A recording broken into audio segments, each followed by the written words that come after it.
আসসালামু আলাইকুম। কেমন আছেন বন্ধুরা সবাই? আশা করি সবাই ভালো আছেন, আমিও ভালো আছি।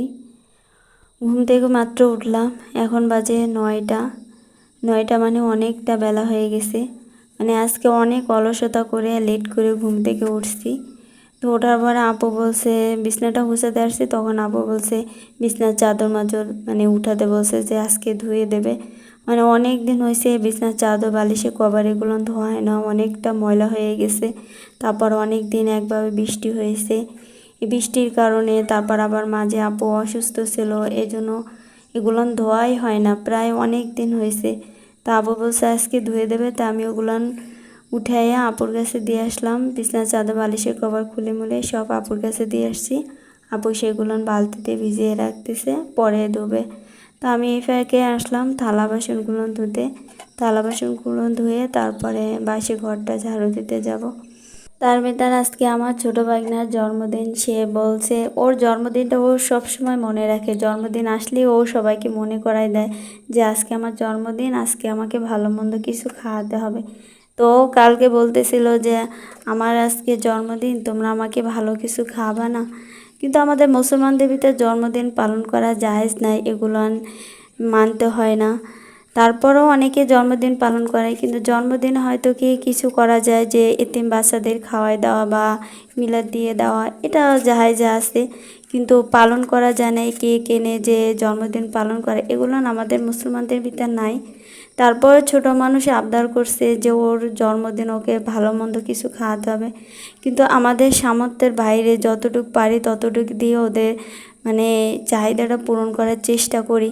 কিন্তু এদিকে আমার ভাইয়া যেদিন কাজ থাকে সেদিন হয়তো আমাদের দিনটা মানে ভালো যায়, কিন্তু যেদিন কাজ থাকে না বা কাজ নেই সে সময় একটু কষ্টে কাটে জীবনটা।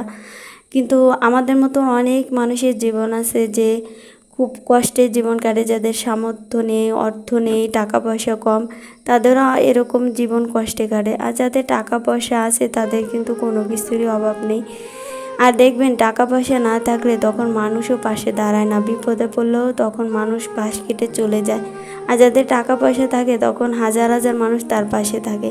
কিন্তু একটা জিনিস বুঝলাম যে আজ দুনিয়ায় মানে জীবনে বেঁচে থাকার জন্য কিছু না কিছু করতে হয়, টাকার খুব দরকার। যে টাকা যার আছে তার সব আছে, যার টাকা নেই তার কিন্তু আপন মানুষরাও পাশে থাকে না, তখন তার আপন মানুষরাও দূরে চলে যায়। যাই হোক, অনেক কথাই বললাম। এদিকে আমার থালা বাসনগুলো ধুয়ে সকালে নাস্তা খাওয়া হয়ে গেছে। আজকে সকালে নাস্তা তৈরি করিনি, আজকে ভাত ছিল, সে ভাত খেয়েছিলাম। আব্বু আলু ভর্তা করেছিল, তাই দিয়ে সকালে খাওয়া দাওয়া করেছিলাম। খাওয়া দাওয়া করে এদিকে অনেক আপুর আবার অনেক দাঁড় পাতা অনেক কষ্ট হচ্ছিলো, রান্নাবান্নাও করতেও কষ্ট হচ্ছিলো। আর এই ক্যামেরাগুলো অনেক দিন ছিল, পড়েছিল বৃষ্টিতে, এগুলো কাটা হয় না, ফেলে রাখা হয়েছিল। তাই আজকে আমি সেগুলো কেটে পাতাগুলো আলাদা করে গামলাগুলো ফেরে চালের পরে রোদ দেব। আর ওদিকে আমার ভাইয়া সে দাঁতে ধার দিতেছিল বসে বসে। সকালবেলা কাজে গেছিল, কিন্তু কাজ থেকে আবার ফেরত আসছে, যে বলছে যে কাজ নেই, সেজন্য এসে সে দাগুলনে বসে বসে ধার দিতেছিল।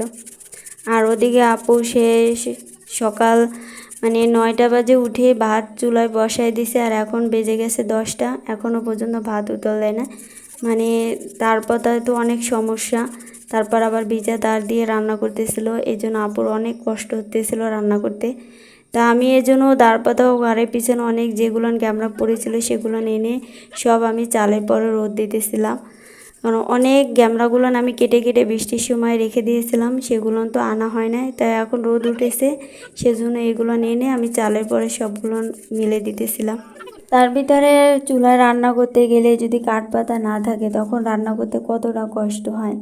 যাই হোক, আমি সেই কাঠ পাতা চালে রোদে দিয়ে আসলাম, আর এদিকে ড্রামটা ধুতে আসলাম। কারণ এই ড্রামটা বাহিরে ছিল এতদিন, বৃষ্টির পানি পড়তো, আর বৃষ্টি তো এখন থেমে গেছে। তা আপু বললো ড্রামটা ধুয়ে দিতে, তা আমি ড্রামটা ধুয়ে রোদে রেখে আসছি। আর সে ছোটো ভাগনা সে ভালো মন্দর কথা বলছিল, ভাইয়া তাই ওর জন্য এই মুরগিটা নিয়ে আসছিল রাত্রেবেলা। তা আপু ফ্রিজে রেখে দিয়েছিল, কুটে নেয় রাত্রে, সেটা এখন ফ্রিজ থেকে বের করে এখন কুটতে বসছে। আর যদি ওর আবদারটা পূরণ না করা হতো ওর মনে কতটা কষ্ট হতো, তারপর তার বাবা মার মনে অনেকটা কষ্ট হতো যে আজ তার সন্তান একটা আবদার করছে, সেই আবদারটা তারা পূরণ করতে পারে না। আমাদের মতো অনেক সাধারণ পরিবার আছে যাদের আর্থিক অবস্থা কম, তাদের সবার সন্তানের সব চাহিদা পূরণ করতে পারে না। যাই হোক, এদিকে আপুর তরকারিটা কষানো হয়ে গেছে। কষানোর পরে আপু ঝোলের পানি দিয়ে দিল। তারপর অনেকক্ষণ হয়ে গেছে, জোহরা আজানও দিয়ে দিছে। এদিকে আপুর রান্নাবান্না শেষ। আমি আবার উঠানটা ঝাড়ু দিতে আসলাম। আমি যখনই উঠানটা ঝাড়ু দিতে আসি তখন ওরা এই তিনোটা হাঁস সে আমার ঝাড়ুর সামনে চলে আসে।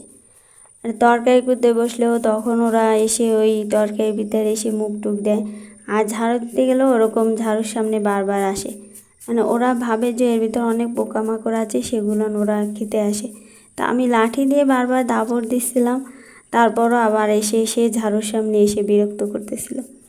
কত ছোট ছিল, আজ কতটা বড় হয়ে গেছে দেখতে দেখতে হাঁসগুলো।